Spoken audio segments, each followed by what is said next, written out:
Bismillahirrahmanirrahim. Assalamualaikum warahmatullahi wabarakatuh. Ya, kembali lagi kita bertemu kembali. Semoga kalian yang mendengarkan dan menonton video ini diberikan selalu kesehatan dan pemahaman tentang materi-materi yang akan kita bahas maupun yang telah kita bahas di pertemuan-pertemuan selanjutnya. Adapun pertemuan pada kesempatan kali ini ya kita kembali melanjutkan ya materi kita, yakni kemarin sudah sampai di bab kedua. Ya, dan sekarang kita masuk pada bab ketiga, di mana pada bab ketiga ini sebelum kita masuk kita sekali lagi akan membahas tentang bagaimana ya perlakuan-perlakuan akuntansi yang ada di dalam lembaga atau instansi pemerintahan. Ya, adapun pada bab 3 ini itu menekankan pada pembahasan tentang bagaimana kewajiban ataupun koreksi kesalahan itu di dalam pemerintahan. Ya, jadi dalam pemerintahan itu mungkin ada sedikit perbedaan dan inilah yang akan kita pelajari ke depannya. Oke, langsung saja kita ke materinya. Ya, jadi pada bab ini kita akan sedikit mencari dan mempelajari definisi dari kewajiban itu sendiri di dalam pemerintahan. Yang pertama ya, seperti yang terlihat dalam materi ini, jadi yang pertama itu tentang bagaimana pengertian ya kewajiban itu secara umum ya di dalam pemerintahan, dalam akuntansi pemerintahan.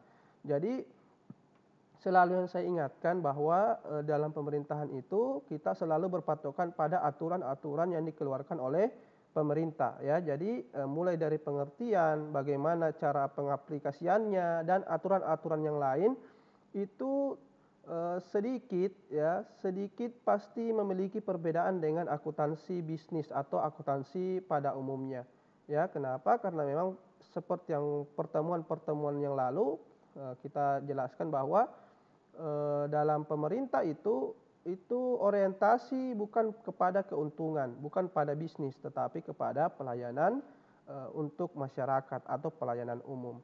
Jadi pada pemerintah itu sendiri ya, jadi pasti akan ada sedikit perbedaan dan terlebih perbedaan tersebut dipengaruhi oleh aturan-aturan yang dikeluarkan oleh pemerintah. Nah, oke, kita lanjut. Jadi dalam kesempatan kali ini ya, kewajiban yang akan kita bahas itu di dalam pemerintah sendiri ya ada beberapa aturan yang terkait dengan kewajiban. Jadi yang pertama peraturan pemerintah ya ini ya, peraturan pemerintah RI nomor 30 tahun 2011 maaf ya, 2011 tentang pinjaman daerah. Ya, di mana inti dari peraturan ini ya memberitahukan kepada kita bahwa yang dimaksud dengan kewajiban di dalam pemerintahan itu ya dijelaskan dalam peraturan ini itu masuk adalah perjanjian ya, perjanjian antar daerah atau antar negara ya. Jadi dalam pemerintahan itu yang dianggap sebagai kewajiban itu salah satunya adalah perjanjian ya, perjanjian daerah, perjanjian pinjaman luar negeri dalam negeri, pendapatan dan lain sebagainya ya. Dan ini perjanjian juga ya, dalam aturan ini juga dikatakan bahwa salah satu bentuk dari pinjaman ini itu adalah obligasi ya, yaitu surat utang. Ya, jadi inti dari nomor 1 ini ya, inti dari aturan yang pertama ini itu mengatakan bahwa di dalam pemerintahan kewajiban yang dimaksud itu berupa sesuatu yang diikat oleh sebuah perjanjian ya. Lalu yang kedua yaitu berupa obligasi ya, sama-sama memiliki karakteristik yang tidak jauh berbeda ya, di mana kedua-duanya ini itu menjurus kepada utang atau pinjaman. Lalu yang kedua ya, yang di bagian kedua itu berdasarkan Undang-Undang nomor 15 ya. Kalau tadi peraturan pemerintah, kalau ini Undang-Undang nomor 15 tahun 2017 ya, di mana kewajiban yang dimaksud juga dalam pemerintah itu berupa surat utang negara ya. Jadi surat utang yang dikeluarkan oleh negara. Dan di sini juga dijelaskan lebih rinci tentang pinjaman ya, di mana pinjaman itu ada yang dari luar negeri, dalam negeri dan lain sebagainya ya. Ada jenis-jenis pinjaman di dalam pemerintahan, ya. Jadi tidak terlalu detail kita membahas ini karena secara umum ya kita bisa memahami bahwa di pemerintahan pun ya kewajiban itu diakui sebagai utang atau pinjaman yang wajib dikembalikan, ya. Jadi sesuatu yang wajib dikembalikan itu masuk juga dalam kategori kewajiban di dalam pemerintahan, ya. Jadi kalau kita memahaminya secara umum itu sudah memberikan kita sedikit gambaran secara keseluruhan bahwa ternyata di pemerintahan maupun di sektor bisnis itu memiliki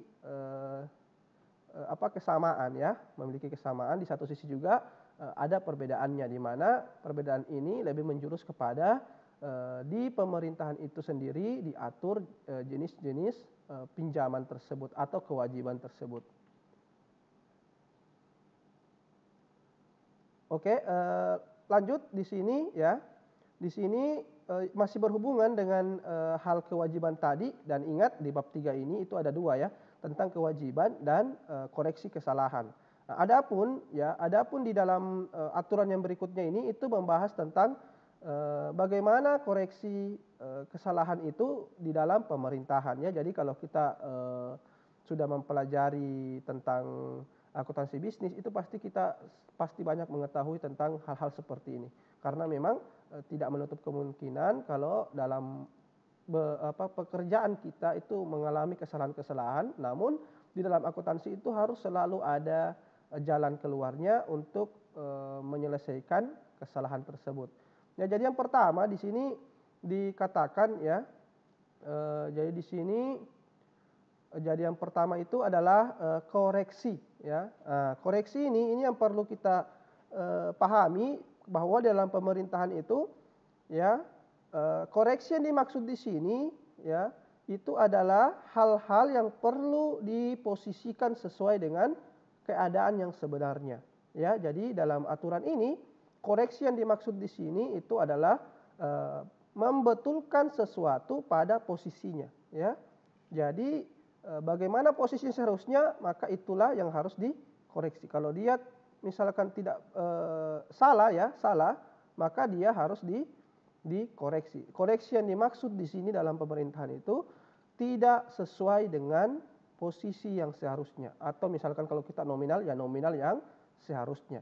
Mungkin dia debit jadi kredit. Maka posisinya harus dibenarkan. Inilah yang dimaksud dengan koreksi, ya. Jadi pembenaran atau pembetulan itulah koreksi di dalam pemerintahan. Lalu yang kedua, ya, yang kedua di sini itu kebijakan akuntansi, ya.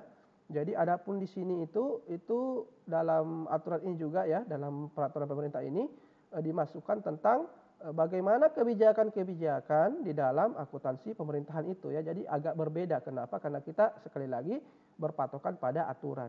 Ya, jadi adapun aturan yang dikeluarkan oleh pemerintah, maka kita harus mengikuti hal tersebut, walaupun agak sedikit berbeda dengan apa yang diaplikasikan dalam akuntansi bisnis, ya, pasti akan berbeda. Oke, lanjut. Yang selanjutnya itu adalah kesalahan, ya. Nah, kesalahan ini adalah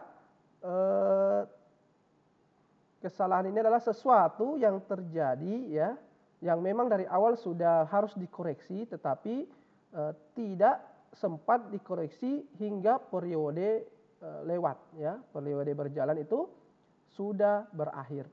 Jadi kesalahan kalau tadi koreksi, ya, masih posisinya itu salah, ya. Tapi kalau sudah lewati dari periode yang bersangkutan, ya, yang berjalan, maka hal tersebut disebut kesalahan, ya, di dalam di dalam akuntansi pemerintah, ya. Jadi dalam posisi yang seperti ini, ya, ini hanya ada sedikit perbedaannya di mana koreksi dan yang dimaksud dengan kesalahan, ya. Jadi koreksi ini masih dalam istilahnya umum, ya. Kalau kesalahan ini sudah ada syaratnya, yaitu melewati dari periode sebelumnya, ya, terjadi di periode sebelumnya. Jadi dia sudah melewati periode tahun berjalan.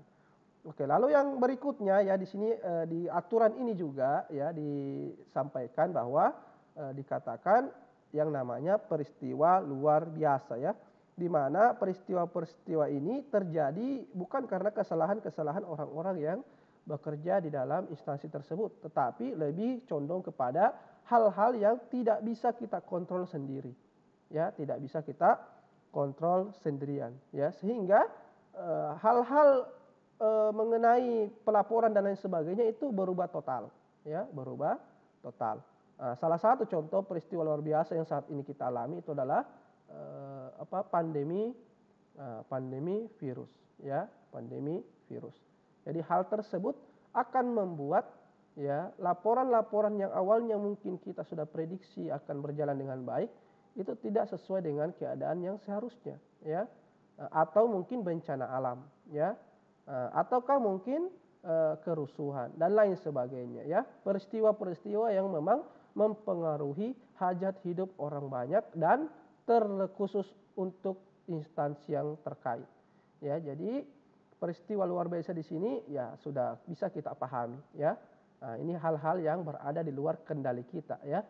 Kalau yang semester lalu itu kita pernah pelajari tentang hal-hal yang berefek, ya, di dalam instansi, yaitu kesalahan yang dibuat oleh bendahara, kesalahan yang dibuat oleh oknum-oknum tertentu dan lain sebagainya, ya. Dalam akuntansi itu tidak masuk dalam peristiwa luar biasa, tetapi kalau seperti yang terjadi seperti saat ini, ya, virus dan lain sebagainya, maka hal-hal seperti itu bisa saja masuk, ya, bisa saja masuk dalam peristiwa luar biasa. Tentunya hal-hal seperti ini tuh selalu didiskusikan, dibahasakan dan selalu dipersetujui dulu oleh orang-orang yang berkepentingan di dalam pemerintahan. Oke, kita lanjut. Di sini baru kita masuk pada klasifikasi kewajiban, ya. Kita baru masuk di klasifikasi kewajiban. Kalau tadi aturan-aturan yang memuat hal-hal yang berhubungan dengan kewajiban dan koreksi kesalahan, maka di saat ini kita akan membahas tentang klasifikasi kewajiban, ya. Jadi salah satu aturan yang memuat hal tersebut adalah PSAP, ya, Pernyataan Satuan Akuntansi Pemerintah nomor 9, ya. Jadi di sini dikatakan bahwa kewajiban adalah utang, ya. Jadi dalam pemerintah itu kita lebih condong bahwa kewajiban yang dimaksud itu utang, ya. Utang yang harus diselesaikan atau dikembalikan, ya. Oke. Lalu di sini ada pembagian-pembagian dalam pemerintahan itu ada tiga pembagian kewajiban, ya, menurut jenisnya, ya. Jadi yang pertama kewajiban berdasarkan sumber pinjaman. Ingat, ya, kalau kita berbicara tentang sumber maka dari mana pinjaman tersebut berasal, ya. Jadi dari mana pinjaman tersebut berasal, ya. Jadi adapun kewajiban ini kalau kita melirik pada sumber dari mana, maka bisa saja kita mengambil regionalnya dulu, ya, wilayahnya. Maka kalau kita bilang, oh ini pinjaman dari dalam negeri, pinjaman dari luar negeri, pinjaman dalam daerah atau pinjaman dari luar daerah, pinjaman instansi pemerintahan atau non pemerintah. Jadi kalau kita merujuk pada sumbernya ini masih bisa dikategorikan dari mana, ya, dari mana pinjaman tersebut berasal, ya. Kalau di dalam buku yang kita pakai, ya, buku Erlangga yang kita pakai itu di buku tersebut dijelaskan hanya dua secara garis besar, di mana pinjaman tersebut adalah pinjaman dalam negeri dan pinjaman luar negeri, ya. Jadi tentunya pinjaman yang dimaksud di sini itu memiliki syarat-syarat tertentu, ya. Jadi mirip seperti dalam dunia bisnis, ya, dalam dunia pemerintahan pun pasti memiliki syarat-syarat tertentu yang menyebabkan atau membuat seseorang itu atau suatu pihak ingin bisa atau tertarik meminjamkan pinjaman tersebut, ya. Tentunya kalau di dunia pemerintah, wah pasti besar-besar yang dipinjam, ya, tidak mungkin hanya puluhan ribu, ratusan ribu, jutaan, mungkin ratusan juta, puluhan juta dan lain sebagainya. Lalu yang kedua, ya, di dalam ini juga di dalam buku ini dikatakan bahwa kewajiban berdasarkan jatuh temponya. Tentunya kalau kita berbicara tentang jatuh tempo, maka ini tentang berapa lama utang tersebut harus diselesaikan atau dilunasi, ya.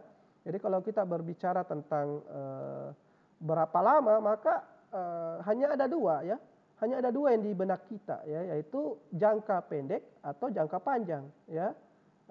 Utang di bawah 1 tahun atau lebih dari 1 tahun, ya. Itu kalau dalam akuntansi pemerintah, ya.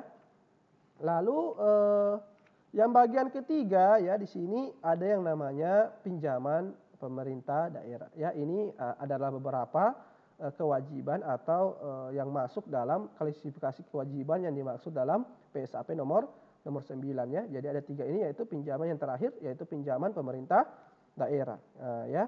Jadi kalau pemerintah daerah di sini itu pasti kita, kalau kita melirik lagi pada sumber dananya dari mana, maka kalau daerah maka dia ada pusat, ya, ada pusat atau antar daerah, ya.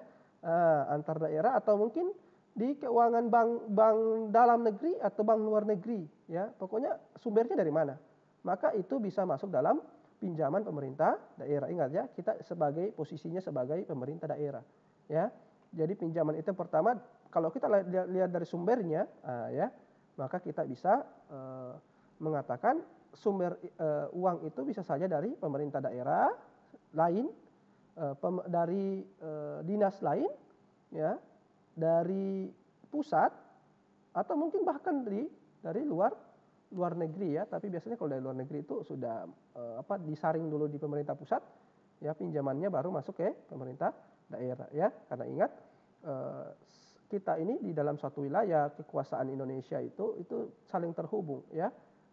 Kita tidak bisa semena-mena, harus ada persetujuan dari pemerintah pusat, ya. Lalu bisa saja juga dilihat, ya, kalau di buku yang kita pakai itu pinjaman daerah juga bisa dilihat dari sisi prinsip dasar peminjaman tersebut, ya. Prinsip dasar peminjaman tersebut, ya. Jadi bisa saja itu merupakan inisiatif dari daerah, ya. Ingat, setiap daerah memiliki otonominya masing-masing sehingga bisa merencanakan untuk kepentingan daerahnya, ya. Tetapi tentunya semua selalu dengan persetujuan pihak yang berkepentingan, ya. Lalu kita juga bisa melihat dari sama seperti yang jatuh tempo, di pemerintah daerah pun bisa saja dilihat dari sisi jatuh temponya, ya. Mungkin kita pernah mendengar juga jangka pendek dan jangka panjang, ya. Tapi kadang-kadang juga, ya, dalam klasifikasi jangka itu, ya, jangka waktu peminjaman atau pelunasan itu ada juga yang dinamakan jangka menengah, ya. Tergantung yang mana yang diambil dalam pengertian tersebut. Ya, jadi kurang lebih dalam klasifikasi kewajiban, ya, dalam akuntansi pemerintahan itu mencakup atau hal-hal yang perlu kita pahami itu ada 3 ini, ya. Ini secara garis besar. Tentunya dalam prakteknya itu pasti banyak, ya. Pasti banyak hal-hal yang tidak bisa kita mungkin luput dari penjelasan di materi buku, ya. Bagaimana cara kita mengetahuinya? Ya, kita harus terjun langsung ke dalam dunia pemerintahan, ya, supaya kita sedikit mengetahui seluk-beluk dari bagaimana mulai dari penganggaran, pelaporan, lalu penganggaran ulang lagi, ya, pelaporan dan lain sebagainya, dan masalah-masalah yang terjadi di dalamnya. Tentunya itu harus dibarengi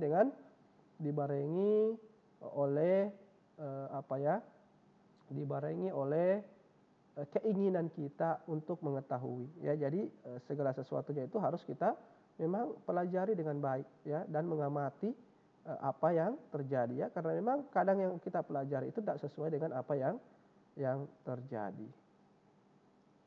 Nah, yang bagian terakhir, ya, pada pertemuan kali ini, ya, kita akan membahas tentang pengakuan dan pengukuran kewajiban. Ingat, ya, saya selalu mengingatkan kepada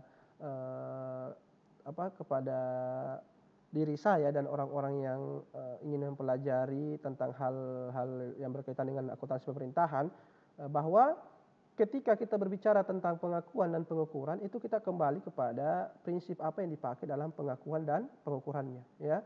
Kalau dia berbasis kas, maka kita harus mengikuti pengakuan dan pengukuran yang bagaimana caranya kalau di basis kas. Tapi kalau dia akrual, maka kita harus berpatokan pada prinsip akrual tersebut. Ya, ini tergantung lagi. Tapi kebanyakan, ya, apalagi sekarang di masa yang sekarang ini, itu pemerintah memakai basis akrual, ya. Di mana jika kita berbicara tentang pengakuan, ya, pengakuan itu bisa dilakukan ketika pengukuran tersebut bisa dilakukan, ya. Ingat, pengukuran itu berarti bisa kita nominalkan, ya, bisa kita nominalkan. Ingat, ya, terukur, terukur dan bisa kita nominalkan dan sesuai dengan aturan di dalam suatu daerah. Kalau dia pakai dolar, kita harus rupiahkan dulu, ya. Kalau dia masih dalam bentuk barang, kita nominalkan dulu itu barang. Kalau dia dalam bentuk hak-hak milik misalkan, ya kita harus uangkan dulu. Yang penting bagaimana caranya kita sehingga hal tersebut bisa diukur dengan nominal mata uang yang berlaku, ya. Kalau kita bisa katakan juga, ya bisa kita uangkan atau kita bisa memberikan harga terhadap hal tersebut. Ya, itu secara umum, ya, atau secara sederhananya seperti itu. Jadi kalau kapan kita bisa ukur? Maka kalau akrual pada saat barang tersebut bisa kita ukur, ya, maka ketika sudah bisa diukur itu kan sudah jelas bisa diterima dalam pemerintah. Maka ketika hal tersebut memenuhi syarat, maka bisa kita akui, ya. Jadi ini dua syarat ini selalu ngikut, ya. Kapan bisa diakui? Ya harus diukur dulu. Kalau sudah diukur, sudah disetujui, lalu diakui, ya. Nah, itu dalam kewajiban seperti itu, aset juga seperti itu, dan lain sebagainya, ya. Dalam hal pengakuan dan pengukuran itu selalu terkait, ya. Nah, selalu terkait. Tentunya, ya, hal-hal ini tidak sesederhana yang kita katakan seperti ini, ya. Dalam prakteknya itu pasti banyak, ya, pasti banyak hal-hal yang mungkin berbeda, ya, berbeda dari apa yang tertulis dan apa yang didefinisikan. Ingat, ya, segala peraturan-peraturan pemerintah itu dirincikan lagi, ya, dalam PSAP, dan PSAP tersebut dirincikan lagi, ya, sampai ke rincian-rincian tersebut menimbulkan atau memperlihatkan apa-apa yang memang sudah seharusnya kita lakukan, ya. Jadi dalam pemerintahan itu tidak boleh kita pakai gerakan-gerakan tambahan yang menyalahi aturan, tidak boleh. Kita harus selalu dalam kontrol atau dalam kendali, ya, kendali aturan yang berlaku, ya. Nah, jadi itu dalam hal pengakuan dan pengukuran pun itu selalu memiliki teknis atau tata caranya sendiri, ya. Mungkin kalau di skala-skala kecil pasti kalian sudah pernah melakukan hal tersebut, ya. Misalkan, ya, kalian beli sesuatu, kapan itu bisa kalian akui? Ya, ketika kalian bisa membelinya dulu. Ya, ketika sudah dibeli, apakah sudah bisa diakui? Ya belum, nanti sudah sampai di tangan mungkin, atau sudah diurus surat-suratnya dan lain sebagainya, ya. Nah, itu dari di dalam pemerintahan pun seperti itu, ya. Apalagi ini ingat, kita memang dalam pemerintah itu pengawasannya itu harus ekstra ketat. Kenapa? Karena memang kita bersinggungan langsung dengan aset-aset milik negara, ya, atau dana-dana yang memang berasal dari pemerintah, ya. Jadi tidak boleh asal-asalan, ya. Mungkin di lain waktu, ya, atau di lain kesempatan bisa